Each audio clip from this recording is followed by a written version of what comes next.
Hi everybody, it's Vivek here from Meaningful Ideas, talking about conscious parenting. And I want to talk about some experiences I had with some kids who were hitting a lot. I was at an outdoor festival a while back, and there were these beautiful families all around. It was a very family-oriented weekend, and it was really beautiful. And the kids were being treated with so much respect, being allowed to just play and explore nature. It was really nice. And there, and so I got there Friday afternoon, and I was there Friday, Saturday, Sunday. And as soon as I got there were these kids running around, and I love kids. I enjoy playing with them. And there were these two young boys, especially, who would love to come up to me and punch me in the stomach. As soon as they saw me, they wanted to punch me in the stomach. It wasn't just me. This is their thing. Anybody they could get near, they would punch them, and everything was punching. and I react differently than most people when that happens. And when they came to me, the very first time I got the punch in the stomach, and they look like this stranger, they know that when you punch a stranger, something's going to happen. So they come up and they punch me, and I look at them and I say, thank you so much for that punch. That was so much fun. I can't wait to see you again. And they run off a little bit confused, because like, who talks that way? And then they come up again and they punch me again. Oh, that was a good one. I felt that one. Thank you very much for engaging with me like this. I appreciate you showing me this side of you. I enjoy it. And again and again and again, every time throughout all day Friday and Saturday, this was happening. And people, of course, were noticing this happening. Part of the weekend is I had a chance to offer a conscious parenting talk on the Sunday morning, and it was a beautiful talk. Everybody was really deeply engaged and really thinking about, like, how can we really take out all like sense of coercion and forcing and authority, and how can we really partner with our kids in their learning. So we were really discussing that deeply, and this relates to that. So these kids, every time they would come and hit me, I would celebrate with them. Celebrate the fact that they're expressing themselves. Celebrate the fact that on their journey where they are right now, this is the best that they can do in expressing what they're feeling and what they're experiencing in life. It's so much, right? I mean, as adults, we get overwhelmed. As kids, they're barely figuring out the world, and we think they don't have to deal with the kind of pressures that we do. But man, that's not true. Life is hard, and they're still learning like what this world is about, and the adult world doesn't fit with the child's way of thinking, right? It doesn't. We know that. Otherwise, we wouldn't be always saying, no, don't do that. Be quiet. Don't do that here. This isn't for that. That's not for climbing. Don't poke your sister with a knife. That's not what it's for.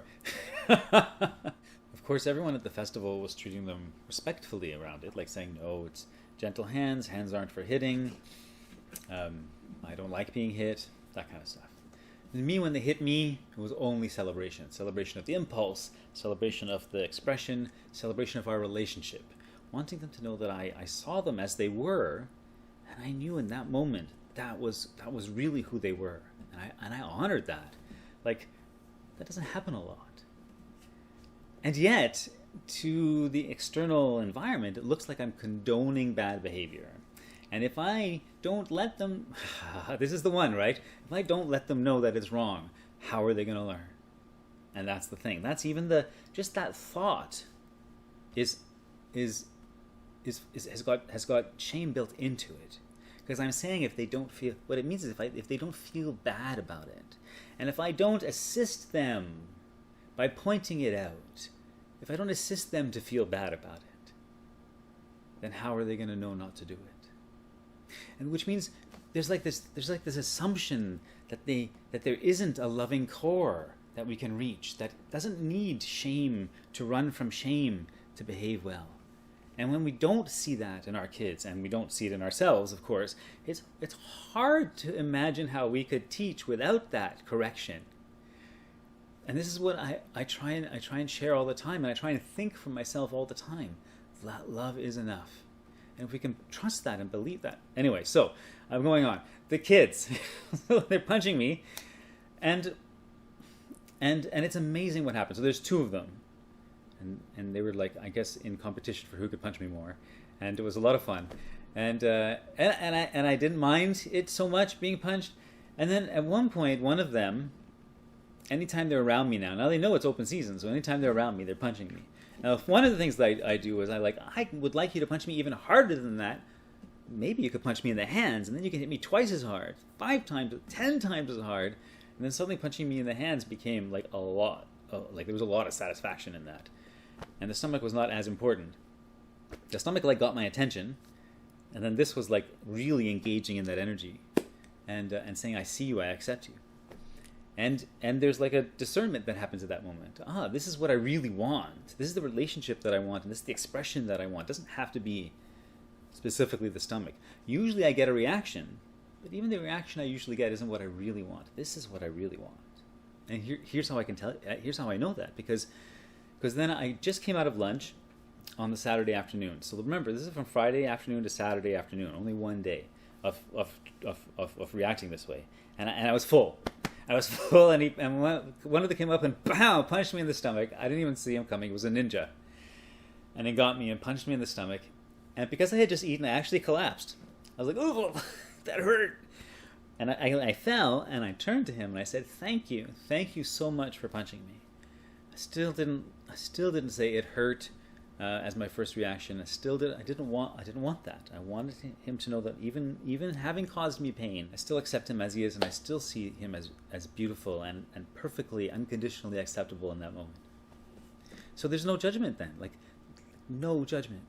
And it's an amazing thing because, again, how is he going to know it's wrong? I'm on the ground. He knows. Yeah, he's 7, but he knows. He knows I'm on the ground. I'm in pain.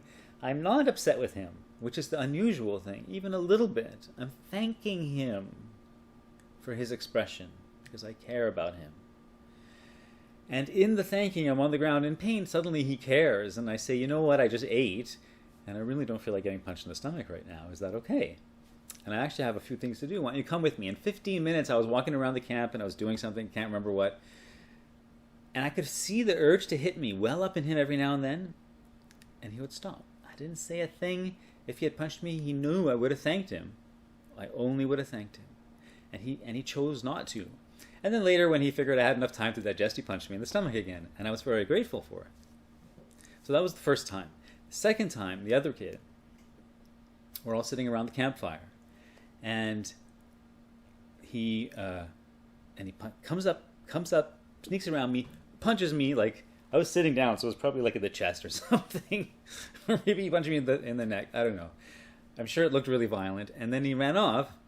And I said, thank you very much. And he kind of turned around and waved. And then one of the adults that was close to him stopped him and said, "What was that? Why did you do that? It looks so violent, you know." And he said, no, he likes it. And she goes, "What do you mean?" She goes, "Look, he's smiling." And they looked over at me, and I was smiling and waving. And he said, and he thanked me. And he's been asking me to do it. And so I know that he likes it. So it's okay. And for me in that moment, you know, like, because he experienced someone that wasn't pressuring him to think a certain way. But even about hitting, like, how can you not pressure someone to think a certain way about hitting? It's so obvious that hitting is wrong. And so we have to tell them. But here is somebody who didn't say that, didn't and embodied it in our relationship. It's not wrong. I welcome. He took the time at that point to recognize what were the signs that mean he likes it. And noticing that, he's also noticing what might be the signs that someone might not like it, because he might not want to engage in that way with someone now that he knows. And that beautiful self-learning that happened in that moment. And that is something that we can capitalize on if we keep saying, wow, you actually notice those signs. What are the signs of someone who isn't interested in being hit right now and it's really upsetting them? And you don't have that beautiful connection with. And how can we, and that feeling of connection that we have, what are other ways that we can get it with other people? Yeah, because that's what's so exciting. It's that connection that we have, right? That's what's so exciting. And like the education possibilities are like expand when we embrace like that. But when we say no, they contract just to that one thing, and we lose this incredible beauty available to us. And when our relationships are like that, and this is one day, and then the third thing that night, again, the same kid, we had these glow-in-the-dark necklaces. And they're like whips if you get hit with one of those. And they were running around. We were all dancing, and they were running around. And he was whipping people with them. And they're like, "Oh no, don't! That's not what they're for. Don't do that. Oh, that hurts. That hurts. That's not what those are for." And the one, he's coming towards me, and I see him. The glint in his eye. I see it. He's gonna whip me with this thing. And I'm sitting there. And at the moment, I was sitting stretching on the side on the floor. It was like a dance floor, outdoors, really nice. And I could see him coming towards me. And at that moment I thought, I am not going to project any wrongness on him. I'm going to thank him, even if he whips me and I get a welt. And I sat there and I took a deep breath, and I kind of relaxed my whole body. And I just said, I welcome you. In my mind. I didn't actually say anything. The music was playing, whatever. He ran over to me, just about to whip me. Like he had just been in a frenzy of whipping and running around and having fun. And he stopped. And it was like, all of a sudden he remembered, oh, this is the guy who has only celebrated this impulse in me. And he stopped like this. This is like he couldn't do it. Like his whole body kind of stopped. And he felt something inside. And he just kind of like, tickled my face with it. You know, and I had to control myself from being overly emotional at the moment, because he didn't care. He was off. He was gone. But that moment was there. And I think about those three. I think about those three experiences with those kids all the time, because like it was nice to have a whole weekend with them. Like the first one where he felt the pain and I thanked him for it, but he saw that I was hurt and I asked him not to. I didn't ask him not to. I asked him if he would mind. I didn't even ask him not to. I didn't say don't hit me. I said, would you mind not hitting me? I asked him. I'm just realizing that now. That's one thing that was different. And I didn't wait for him to say yes. I didn't say, did you hear me? Do you understand? I knew he understood. So we were walking around, and he had this self-regulated self-control from his own desire. And the second one was the kid kind of recognizing the signs of what makes it okay for me, and how we could expand that education. And the third one was the kid, like his pattern got interrupted because of the relationship that was formed in the 24 hours that we had interacted. You know, I see this kind of transformation happen in kids when I'm with them for 5 minutes sometimes. You know, and when I get to spend a whole day or a weekend with kids, it's transformational. And when families adopt this way of treating each other, it's incredible what happens. I've seen it over and over again. And I recognize that it's hard. I do, because we're fighting against, you know, like a deep message in our society that force is necessary, that coercion is necessary, that we can't trust the loving core. We can't. How can we? There's coercion everywhere, but we can. I want to, and I wanted to bring my daughter up as somebody who did believe that, you know, unflinchingly, even though I flinch all the time. But you know, after I flinch, I try again. Yeah, experiences like that just encourage me to want to practice more. It's a lifelong practice, you know, to choose love. Thanks everybody. Thanks for listening. I'm Vivek Patel from Meaningful Ideas, talking about conscious parenting.